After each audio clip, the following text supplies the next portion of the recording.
La vertu de frugalité. La frugalité, le dictionnaire dit ceci: qui se contente d'une nourriture simple, qui consiste en des mets simples et peu abondants. Les vices liés à la gourmandise sont nombreux. Il n'y a pas de pire ennemi de la prière et de la spiritualité tout entière que la gourmandise. La gourmandise nous prive des rencontres avec Dieu, de ses visites, de ses enseignements et de ses grâces. La gourmandise provoque un affaiblissement de l'intelligence spirituelle, de la capacité à saisir les vérités spirituelles. Rappelez-vous ceci, nourriture rime également avec luxure. Le manque de maîtrise des plaisirs de la table conduit à ceux d'une sexualité déréglée. La frugalité garde l'âme dans la sensibilité, alerte et vive, délicate, mystique et pénétrante. Elle fait demeurer l'âme dans le surnaturel. En Luc 21, verset 34, Jésus donne un avertissement solennel. Prenez garde à vous-même, de crainte que vos cœurs ne s'apesantissent par les excès du manger et du boire. Il est intéressant de noter que le cœur est appesanti par le corps. Il y a un lien très étroit qui unit l'un à l'autre. Notre esprit, qui est le siège de la grâce, se trouve en dessous du corps et de ses appétits charnels. Lorsque le corps est appesanti par les excès de nourriture, l'esprit est appesanti lui aussi. Il ressent faiblement l'action de la grâce. Quand le corps est repu, l'esprit tombe dans la tiédeur et le sommeil spirituel.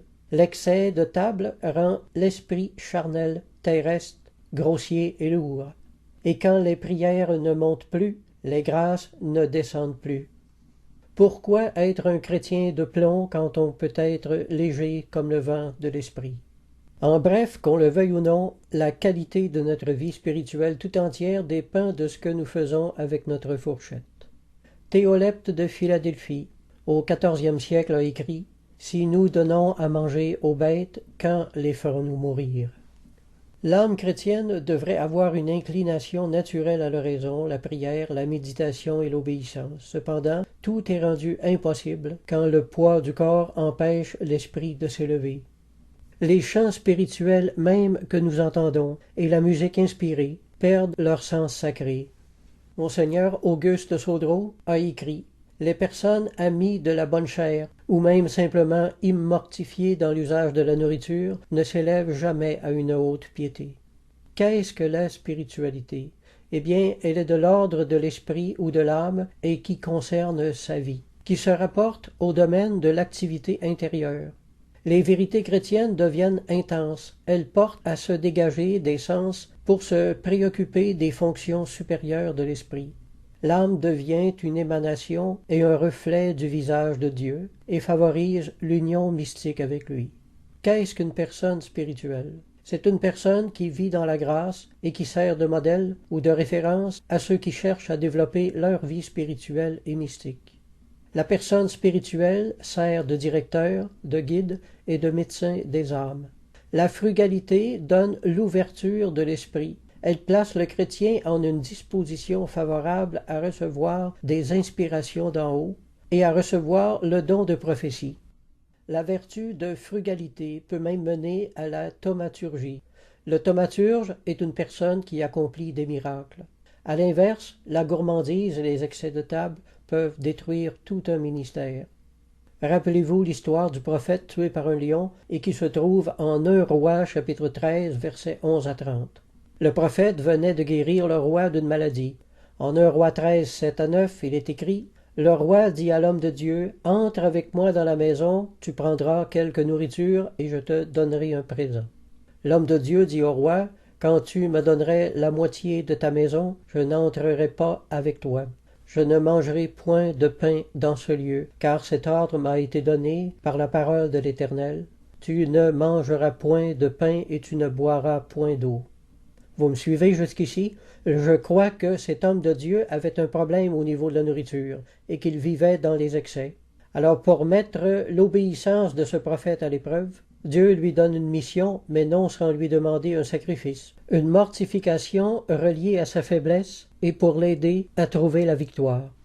En 1 Roi 13, versets 11 à 24 maintenant, dans la Bible, le passage porte le titre suivant « Désobéissance et punition de l'homme de Dieu ». Alors je lis. Or il y avait un vieux prophète qui demeurait à Béthel. Ses fils vinrent lui raconter toutes les choses que l'homme de Dieu avait faites à Béthel ce jour-là, et les paroles qu'il avait dites au roi. Lorsqu'ils en eurent fait le récit à leur père, il leur dit, « Par quel chemin s'en est-il allé ?»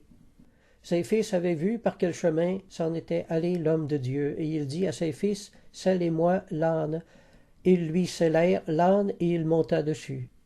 Il alla près de l'homme de Dieu et le trouva assis sous un térébinthe. Il lui dit, « Es-tu l'homme de Dieu qui est venu de Juda ?» Il répondit, « Je le suis. » Alors il lui dit, « Viens avec moi à la maison et tu prendras quelque nourriture. » Dieu se sert de ce vieux prophète pour mettre l'obéissance de l'homme de Dieu à l'épreuve. Mais il répondit, « Je ne puis ni retourner avec toi, ni entrer chez toi.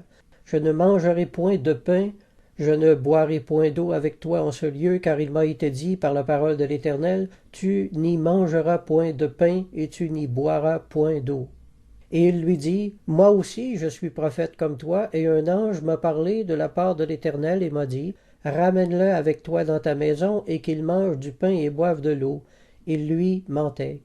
L'homme de Dieu retourna avec lui, et il mangea du pain et but de l'eau dans sa maison. Alors ce prophète vient de manquer l'épreuve. Il s'est laissé séduire par une fausse prophétie qui faisait son affaire. Comme il était assis à table, la parole de l'Éternel fut adressée au prophète qui l'avait ramené.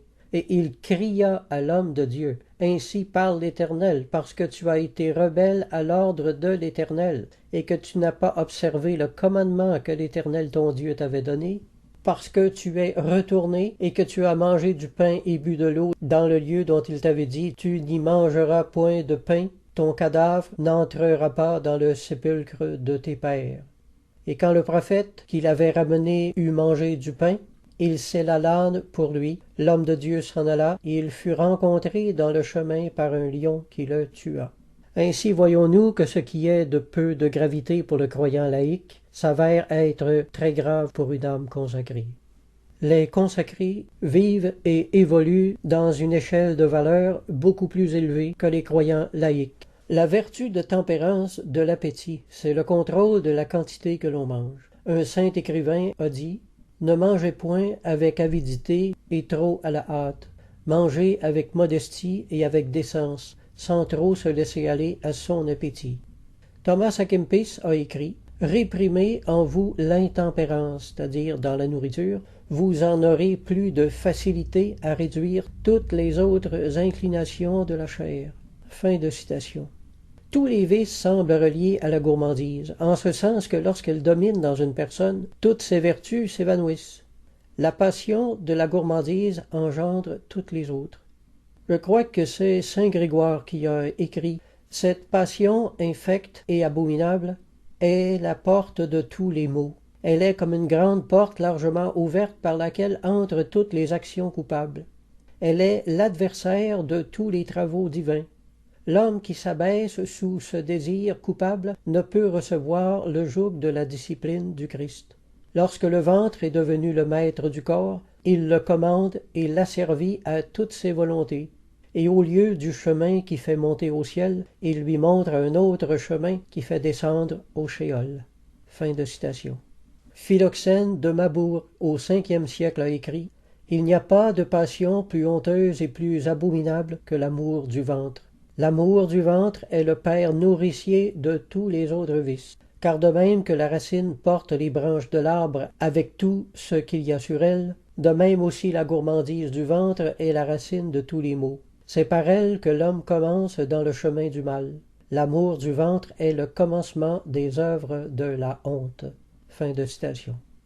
En Tite, chapitre 1, verset 8, que les évêques soient modérés.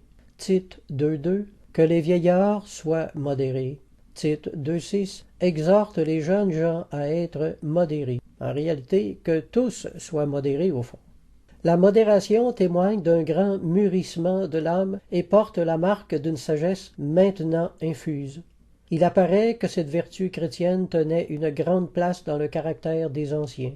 Saint Augustin a écrit « Il faut user des aliments comme on use des remèdes, autant que la nécessité l'exige, pas davantage. » Saint Jérôme, quant à lui, « Trop manger, c'est engraisser la luxure. » Alphonse de Ligorie Dépasser la mesure dans le manger, c'est se condamner à une sorte d'incapacité pour tout exercice spirituel.